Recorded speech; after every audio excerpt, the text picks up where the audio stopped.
नमस्ते, मैं पल्लवी हूं और आप भारत एक नई सोच देख रहे हैं। बहराइच हिंसा में अब 2 लोगों का एनकाउंटर कर दिया गया है और सोशल मीडिया पर एक ट्रेंड चलाया जा रहा है कि ये है बाबा का न्याय। यहाँ पर तुरंत न्याय मिलता है। यहाँ पर जिसने जैसा किया है उसका फल वैसा ही उसको मिल जाता है। इस तरीके की चीज़ें लिखकर ये बताया जा रहा है कि बाबा की नगरी में न्याय में देरी नहीं है। इस तरीके की चीज़ें लिखाई और दिखाई दे रही हैं। बाकी बहराइच हिंसा में जो कुछ हुआ वो आप सभी के सामने है।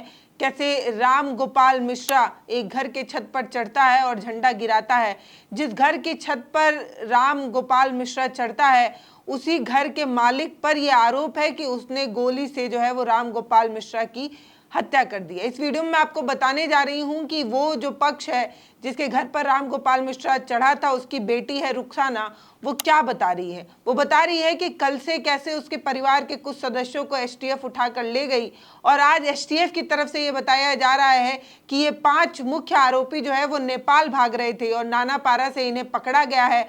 वो जो वेपन थे वो वेपन सब लोडेड थे। उन्होंने पुलिस पर कार्रवाई की और जवाबी कार्रवाई में पुलिस ने ऐसी कार्रवाई की और 2 को जो है उन पर गोली चलानी पड़ी, 2 का एनकाउंटर करना पड़ा। रुखसाना कुछ और बता रही है, एसटीएफ कुछ और बता रही है, पुलिस क्या बता रही है, डॉक्टर क्या बता रहे हैं और रुखसाना क्या बता रही है। सबके अलग अलग दावे हैं और क्या बता रहे हैं सब ये हम आपको बताएंगे। लेकिन सबसे पहले बता देती हूँ कि जिस मकान पर गोपाल मिश्रा चढ़ा था उस मकान का जो मालिक है उसका नाम है अब्दुल हमीद और उसी पर गोली चलाने का आरोप था।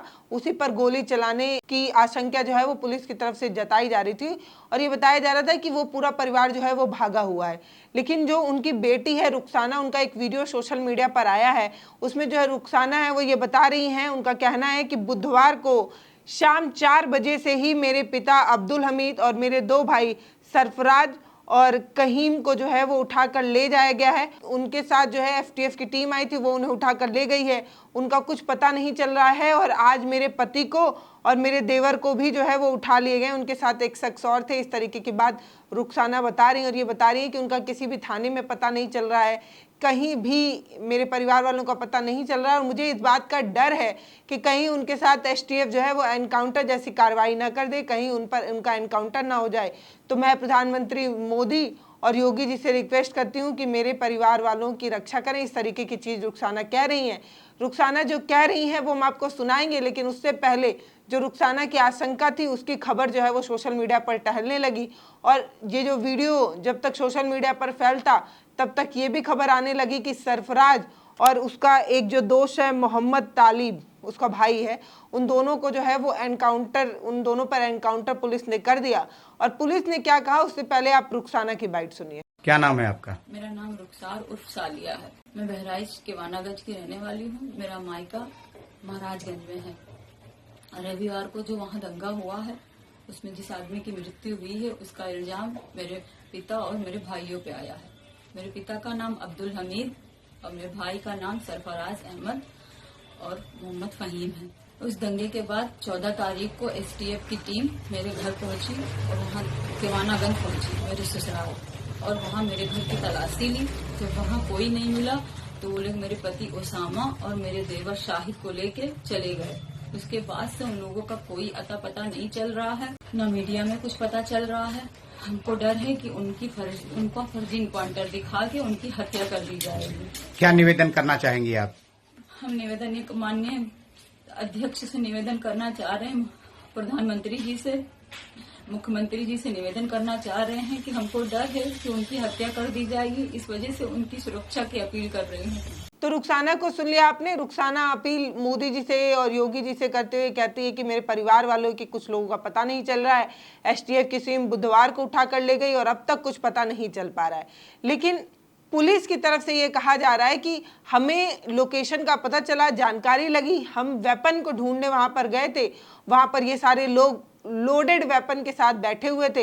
इन लोगों ने पुलिस पर कार्रवाई की। जवाबी कार्रवाई में पुलिस को भी जो है वो कार्रवाई करनी पड़ी, एक्शन लेना पड़ा और 2 लोगों पर जो है वो गोली लग गई है। 2 लोगों के पैर में जो है वो गोली लगी है।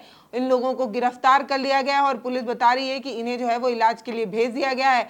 अब इन पर रासुका वगैरह का कानून लगाने, रासुका वगैरह इन पर लगेगा, इस तरीके की बात पुलिस कह रही है। पुलिस ने जो कुछ कहा, एसटीएफ की तरफ से जो कुछ कहा गया और रुखसाना ने जो कुछ कहा, दोनों में बहुत अंतर नजर आता है। रुखसाना का ये कहना है कि एसटीएफ की टीम उठाकर ले गई थी इनके पिता को और सरफराज को, लेकिन पुलिस ये कह रही है कि सरफराज और जो और 4 लोग हैं, टोटल 5 लोगों को गिरफ्तार किया गया, 2 का एनकाउंटर करके और 3 को ऐसे। ये सब लोग भाग रहे थे, नेपाल भागना चाह रहे थे और नानापारा में इन्हें जो है वो पकड़ा गया है, पुलिस की तरफ से पकड़ा गया, पुलिस ने पकड़ा है। लेकिन रुखसाना ये कह रही है कि एसटीएफ वाले जो है घर से परिवार वालों के सामने से जो है वो उठा कर ले गए। हर एनकाउंटर में इस तरीके की चीज़ें होती हैं। मंगेश यादव में भी परिवार वाले जो है वो यही बता रहे थे कि एसटीएफ आई थी, रात में मंगेश यादव को उठा कर ले गई थी और पुलिस ने बताया था कि मंगेश यादव भाग रहा था और गोली चलाई गई थी। इसके बाद पुलिस की बात जो है वो आपको सुना रहे हैं, लेकिन आप सबसे पहले डॉक्टर को सुनिए कि डॉक्टर क्या बता रहे हैं। दोनों की हालात के बारे में बता रहे हैं कि एक के बाएं पैर में गोली लगी है और दूसरे के दाएं पैर में गोली लगी है।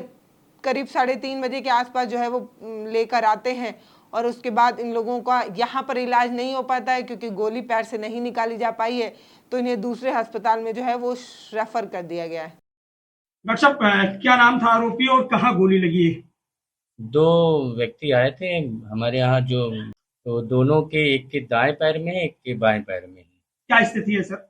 स्थिति दोनों की सही है कहाँ भेजा गया और सर? थोड़ा जो गोली है, गोली अभी भी अंदर ही है क्योंकि एग्जिट पॉइंट उसमें नहीं दिखा है। बाकी हमने डिस्ट्रिक्ट हॉस्पिटल बहराइच के लिए रेफर कर दिया है, वहाँ एक्सरे और फर्दर मैनेजमेंट के लिए। स्थिति दोनों की नॉर्मल है। कब लेके आए थे यहाँ पे? 2:35 के करीब, दोपहर में 2:35। नेपाल भागने की फिराक में थे सरफराज और मोहम्मद तालिम। इन्हें ननपारा के बाईपास से पुलिस ने पकड़ा है और पुलिस ये कह रही है कि भागते हुए हमने पकड़ा है और परिवार वाले ये कह रहे हैं कि घर से उठा कर ले गई है एसटीएफ। अब डॉक्टर ने ये कहा है कि दोनों की हालात अभी ठीक हैं, दोनों अभी ठीक हैं, लेकिन ये जो 2 बयान आ रहे हैं सामने, इस पर जो है वो फिर से सवाल खड़े हो रहे हैं। न जाने हर बार इस तरीके का सवाल क्यों होता है। सरफराज उर्फ रिंकू और मोहम्मद तालिम उर्फ सबलू, इनकी निशानदेही पे जब पुलिस की टीम नानपारा क्षेत्र में मर्डर वेपन की रिकवरी के लिए गई तो वहां पे इन्होंने मर्डर वेपन को लोडेड हालत में रखा हुआ था, जिसको लेकर पुलिस पर फायर किया गया। पुलिस ने अपनी आत्मरक्षा में जवाबी फायरिंग की जिसमें इन दोनों को गोली लगी है। ये घायल हुए हैं, इनको उपचार के लिए पहुंचा दिया गया है और जो अन्य 3 अभियुक्त हैं उनको भी हमने हिरासत में ले लिया गया है। आज 5 को औपचारिक रूप से गिरफ्तार किया गया है। सभी के खिलाफ ठोस कार्रवाई की जाएगी। रासुका की कार्रवाई भी जल्द इनके विरुद्ध अमल में लाई जाएगी और अन्य जो अभियुक्त हैं उनकी तलाश भी जारी है। हमारी टीम्स ग्राउंड पे लगी हुई हैं। इन लोगों को गोली कहाँ लगी है? किसी के जी अभी उपचाराधीन है, घायल है, मौत किसी की नहीं हुई है। इस पूरी घटना पर ना एक चीज कह सकते हैं कि राम गोपाल जो है उसकी हत्या जो हुई वो भी नफरत की आग की वजह से हुई। राम गोपाल को कैसे एक कलर के झंडे से विशेष नफरत थी और वो छत पर चढ़कर उस झंडे को गिराना चाहता था। उसी नफरत की जवाबी कार्रवाई में 2 लोगों की आज फिर जो है वो जान जाते जाते बची है। पता नहीं बच पाएगी कि नहीं बच पाएगी। कुल 3 लोगों की जो जान है वो नफरत की वजह से जो है आग पर बनाई है, हथेली पर जान जो है वो आ गई है। अभी आपसे यही कहना है कि आप समझिए, आप लोग ये जो पूरी घटना चल रही है उस पर थोड़ा ठहरिए और रुक कर देखिए कि क्या ये नफरत हम सभी को सुकून दे सकती है। ये जो नफरत है, ये नफरत की आग बढ़ती जाएगी, बढ़ती जाएगी, बढ़ती जाएगी। इसके नुकसान सिर्फ हमारा होगा। बतौर समाज के रूप में हमें सजग हो जाना चाहिए, सचेत हो जाना चाहिए। इस तरीके की नफरत की आग कुछ राजनीतिक एजेंडे के तहत चलाए जाते हैं और नुकसान हमेशा हमारा होता है। एक समाज के रूप में, एक देश के रूप में, एक परिवार के रूप में जो कुछ भी खोता है वो गरीब ही खोता है, कभी नेताओं का कुछ नुकसान नहीं होता है। इसलिए आप सभी से रिक्वेस्ट है, ये प्रार्थना है कि प्लीज़ आप इन सारी चीज़ों पर, कानून पर यकीन रखिए, सरकार पर यकीन रखिए, न्याय व्यवस्था पर यकीन रखिए। इस तरीके से आग में घी डालने का काम मत करिए। और बाकी एसटीएफ की कार्रवाई पर हमेशा से ही जो है वो सवाल खड़े होते हैं कि क्या न्याय जो है वो सड़कों पर दौड़ा कर दिया जा सकता है? क्या कोर्ट कचहरी, जज, वकील किसी की ज़रूरत नहीं है? अब एसटीएफ ही है जो न्याय व्यवस्था बन चुकी है, एसटीएफ ही न्याय देगा, ये एक बड़ा सवाल है। बाकी आप सभी से रिक्वेस्ट है कि आप सभी को लगातार हमारे देश के पत्रकारों द्वारा, देश के चैनलों द्वारा जो नफरत की आग में घी डालने का काम ये लोग कर रहे हैं, उससे आप जलिए मत। आप सभी संतोष बना कर रखिए, न्याय आप सभी को ज़रूर मिलेगा। बाकी एनकाउंटर में एक चीज़ें जो सोशल मीडिया पर चलाई जा रही हैं वो ये कि दोनों की जान चली गई है, दोनों को मौत के घाट उतार दिया गया है, दोनों के साथ वो हुआ है जो गोपाल मिश्रा के साथ हुआ है। इस तरीके की चीज़ों को सेलिब्रेट करते भी सोशल मीडिया पर लोग नज़र आए। तो सबसे पहली बात ये कि अभी दोनों के हालात जो हैं वो ठीक हैं, किसी की जान नहीं गई है, ये बात पुलिस ने भी बताई, ये बात डॉक्टर ने भी बताई। और दूसरी बात ये कि न्याय जो है वो ना तो सड़कों पर दिया जा सकता है और ना पुलिस जो है वो न्याय दे सकती है। न्याय देने का जो काम है वो संविधान के तहत जज, वकील और कोर्ट करती है, ना कि सड़कों पर एसटीएफ करे।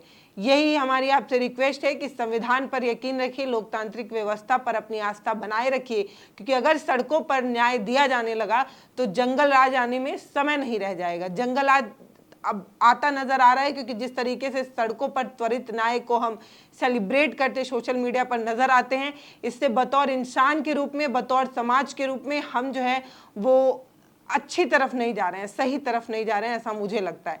बाकी नमस्ते, आप भारत एक नई सोच देख रहे हैं। अगर आप ये वीडियो फेसबुक पर देख रहे हैं तो फॉलो कर लीजिए, यूट्यूब पर देख रहे हैं तो सब्सक्राइब कर लीजिए, वीडियो को शेयर भी कर दीजिए। बहुत बहुत धन्यवाद।